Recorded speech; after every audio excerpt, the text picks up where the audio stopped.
Hello guys and welcome back to my channel. So in this video, we'll be talking all about documents and apostille of documents. So apostillation of documents itself is a very important aspect of the application, and in the previous video, like I said, that we'll be covering all about the documents, the different types of documents that you have to get apostilled this year. But before we get into understanding each and every document, you need to understand the difference between required and optional documents. It's a very basic difference. So when you go through the checklist, there are two types of documents that are mentioned. First are the required documents and the optional documents. Now the apostille has to happen on the required documents. Now the optional documents, you just need to submit a copy of it. You need no apostille, no true copy stamp, nothing. You can just take a copy of the optional documents depending on whether you want to submit them or not, and you can just attach that copy to your application, and that's it. So now let's talk about each and every required document that you need to get apostille. So the first document itself is the birth certificate. As mentioned in the guidelines, you need to submit a document that can prove your relationship with your parents, basically. In India, birth certificate is the best document for that. Either you submit a birth certificate or you submit a family register. But in a lot of states in India, I've not seen a document like a family register. So it's best if you submit your birth certificate because you have your parents' name mentioned there. So it's very easy to prove the relationship. And so birth certificate is a mandatory document for applicants, so you must submit that. Then if your birth certificate is not in English, then you have to get it translated in English, and you just attach the translated version along with the apostille of your birth certificate. Make sure that the translated version is authenticated, and just you submit it together and it will be good for you, the application. Now the second document that you need to get apostilled and is a required document is your parents' proof of citizenship. So you have to prove that your parents are citizen of a particular country, and the best document to prove that is obviously passport copies. And as mentioned in the guidelines, the passport copies can be submitted without an apostille. So all the applicants who are planning to submit their parents' passport copies to prove their citizenship, they don't need to get the passport copies apostilled. You can just simply take a copy and attach it with your documents and submit it. But if your parents don't have passport and you're planning to take the second route, which is where you have to submit a government approved ID that can prove their citizenship, in that case you have to get that document apostilled. So for example, like when I was applying, I applied with my parents' voter ID card, and I got both of their voter ID cards apostilled before submission.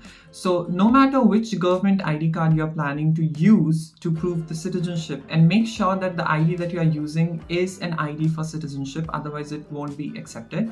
So you have to make sure that it's apostilled before you submit, otherwise it won't be accepted in the application process.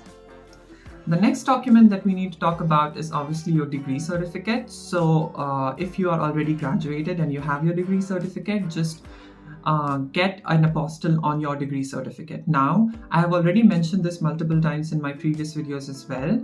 It's always best to get the apostille on a color copy of your degree certificate. So what you need to do is that take your degree certificate, get a color copy of that degree certificate, and then get the apostille sticker on that colored copy and not on the original certificate. Because once you submit the documents, as also mentioned in the guidelines, they won't be returning it. So there are a lot of people who won't be able to get their degree reissued. So it's best if you get the apostille on the color copy of your degree certificate. That way it will be much easy to submit and you'll still have your original degree with you. And all the students who don't have their degree yet, they can apply with expected graduation certificate. Now in the guidelines, they have not mentioned anywhere, as far as I went through the guidelines, I didn't see any mentioning where they said that you need to get the expected graduation certificate apostille as well. But just to be sure, it's best if you get the expected graduation certificate apostille and submit, because it's not mentioned, but it's also a part of the required document checklist. So it's best if you get it apostille and then submit, so that you don't end up facing any problem. But make sure that you submit your actual degree certificate before 31st of July to the NIET's office. Otherwise they will cancel your scholarship if you end up getting selected as a scholar. The next document obviously is the transcript. Again, very similar to the degree certificate. Transcript also need apostille. Again, the transcript that you got from your university, if you think that you won't get another transcript reissued, it's best you take a color copy of your transcript and get the apostille on that color copy and not on the original document. The apostille sticker has to be original when you're sending your application, but the document itself can be a color copy of the original document. So make sure of that. The apostille sticker has to be original. So just get a color copy, get the apostille on that and submit that. But if you are confident enough that you can get a transcript reissued, you can go ahead and get the apostille sticker on your original document, and it would be really easy. Again, now, as I've already mentioned multiple times in my previous videos, that if you go through the traditional traditional process and method of apostilling your documents, it's pretty tedious and very time taking, and so it might take anywhere from 1 or 2 months to God knows how many months, because it's actually a very tedious and time-taking process. So it's really good to go through agencies, because they basically take your documents in and they get it apostilled for you and they send it back to you within a week, and everything is very smooth, and then you can go ahead with your application. So for that reason, there is another agency called HRD Attestation, and they specialize in attestation and apostille services, and they have been doing a lot of apostille services for the people who have been applying for the scholarship for South Korea and for other countries as well. And I've been listing all of their details, their phone number, their website link, and their email address and everything in the description box below. You can easily contact them. The prices they have also range depending on the number of documents that you need.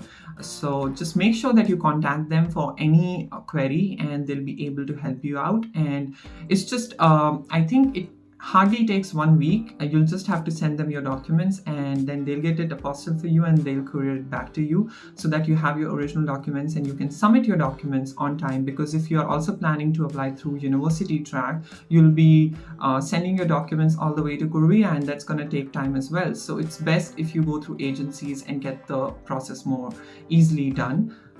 And to summarize, generally you need, I think, around 5 documents: your birth certificate, your parents' citizenship proof document, your degree certificate, and your transcript. So 5 documents that you have to get apostilled. It might change depending on every other candidate's situation, because, for example, if an applicant is submitting their parents' passport copies, you don't need to get the passport copies apostilled, right? So in that case, that applicant will only have 3 documents to apostille. So depending on every applicant's special case, you'll have a certain number of documents, but these are the documents that we have already talked about that you need to get apostilled, and these are the required documents. Again, optional documents are need no apostille, no authentication, anything. You can just attach a copy for that.